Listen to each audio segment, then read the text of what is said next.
일반적으로는 남방불교 윗바사나에서는 몸, 마음, 감각법, 신수심법 이 네 가지를 이제 관찰하는 이제 그런 이제 수행을 이제 하는데, 고행과 윗바사나는 이제 바디 스캔을 통해서 감각을 관찰하는데요. 감각 관찰이 점차 세심해지면은 몸의 특정 부위에 특이 반응인 쌍카라가 올라오기도 하고, 관찰이 더욱 정밀해지면 특정 부위에 파동이 일어나면서 진동이 일어나면서 산산이 부서지는 이제 반가라는 현상을 경험하기도 하는데요. 요가 수련에서도 옴이나 옴마니 밤매고 이렇게 만트라를 계속 반복해서 뭐 밤새 주문을 외거나 하면은, 혹은 명상을 할 때 그런 현상을 경험할 수도 있는데요. 이제 양자역학에서 보면 결국 입자와 파동이 다르지 않다는 이제 쪽에까지 모아져서 물질과 정신이 둘이 아니라는 것에까지 이어지고, 이제 불교적으로도 색적시공, 공죽, 시색을 깨닫게 된다고 하는데요. 몸수련과 정신수련을 병행하면서 그런 몸에서 굳어진 것이 방가처럼 해체가 되면은, 마음에서 굳어진 상처 덩어리, 암덩어리도 풀어지고, 반대로 마음에서 응어리가 풀리면은 몸에 굳어진 부위가 풀리는 이런 현상으로 이어집니까? 어느 정도까지는 벌어지는데, 어느 단계에서부터는 더 이상 작용이 안 하는 부분이 있는 것 같습니다. 그러니까 거친 차원에서는 몸에 뭉친 것을 풀어내서 마음의 긴장감, 스트레스가 풀리기도 하고, 반대로 마음의 스트레스를 해소함으로써 몸의 긴장이 풀리는 경험도 많이 하죠. 자주 하기도 하고. 그런데 뭐 무의식의 층에 쌓인 어떤 그 불순물, 오염물 때문에 벌어지는 현상은 그거는 마음을 지킵하지 않고는 쉽지 않은 단계입니다. 지금 이제 고행과 윗바사나에서 감각 관찰을 한다고 하니까 많은 분들이 11코스만 바라보고 비평을 하실 때 왜 법념처는 다루지 않습니까? 라고 질문하시는 분들이 있는데, 이것은 깊이 있게 수행을 하기 전에 평가를 하실 때 일어나는 문제라고 생각합니다. 그러니까 우리 정신과 몸이 결합된 물심 현상이라고 말씀을 했는데, 반으로 나누면 마음 파트하고 그 몸 파트가 되겠죠. 근데 이 사이의 경계는 감각일 수밖에 없습니다.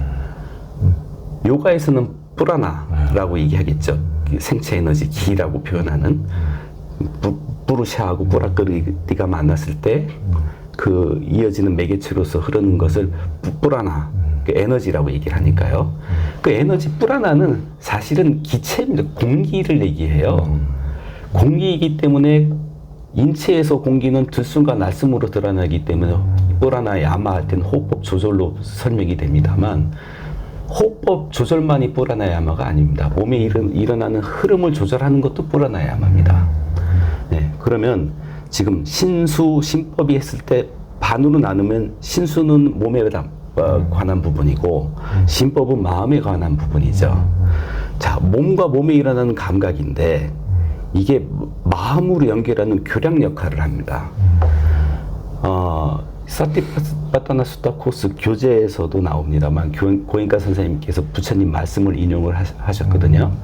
사페 담마 베다나 사모사로나 해가지고 모든 현상, 담마, 즉 마음에 담겨진 현상들이 담마가 일어날 때 반드시 몸의 감각이 따라 흐른다라는 말씀이에요. 그러니까 우리는 감각을 육체적인 거라고만 생각을 하는데, 마음에 혐오감이 일어났든 갈망이 일어났든 몸에 후끈후끈한 감각이나 짜릿한 감각으로 발생할 수밖에 없다는 얘기예요.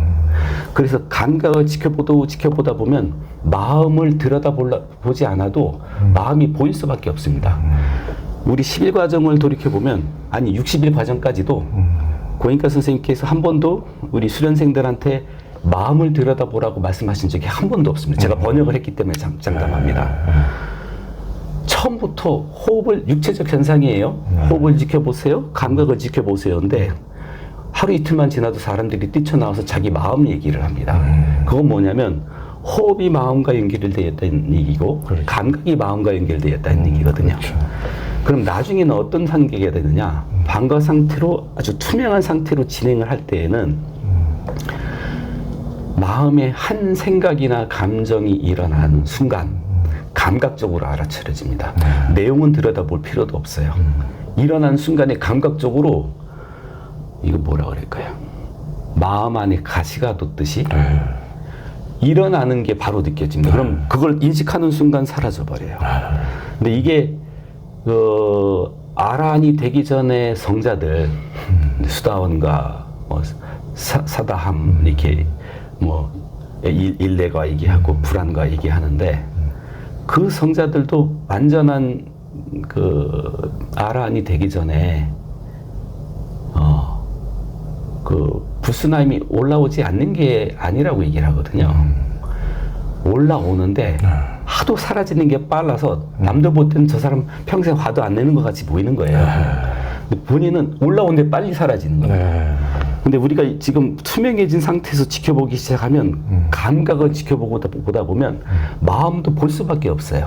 그 마음이 일어난 순간에 알아채고 일어난 순간에 알아차려지는 그 단계로 진행하게 됩니다. 요가를 지도하면서 명상에서는 너무나 자주 경험하기 때문에 마음이 풀려서 몸이 풀리는 경험들을 너무나 자주 목격하죠. 근데 요가를 지도하면서도 몸이 풀려서 마음이 개선되는 부분도 자주 목격을 합니다. 부정할 수 없습니다.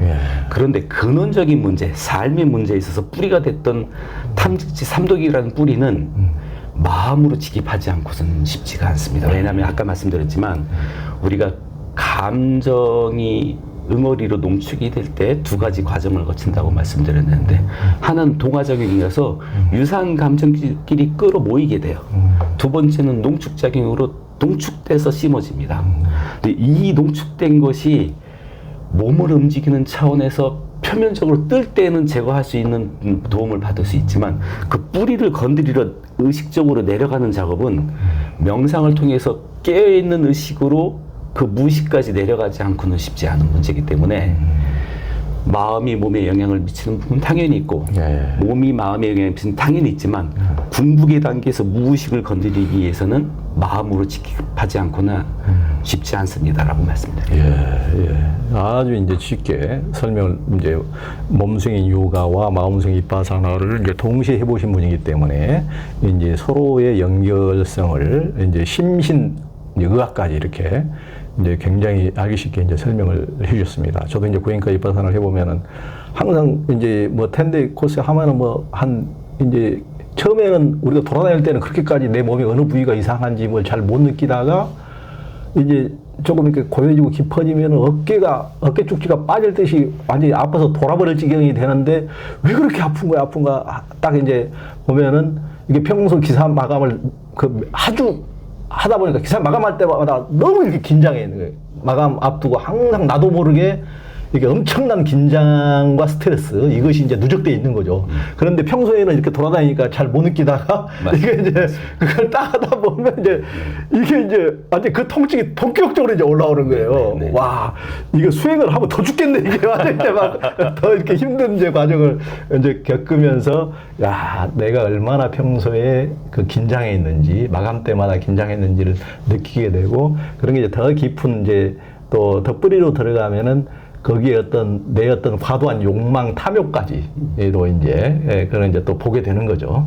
그래서 이제 어느 정도 그걸 이제 놓고 평소 일하면서도 조금은 더 릴렉스, 자기가 즉각 그걸 알아차리게 되면은 좀 더 그렇게까지 긴장하지 않고 그런 데까지 이제 이르게 되는 것 같습니다.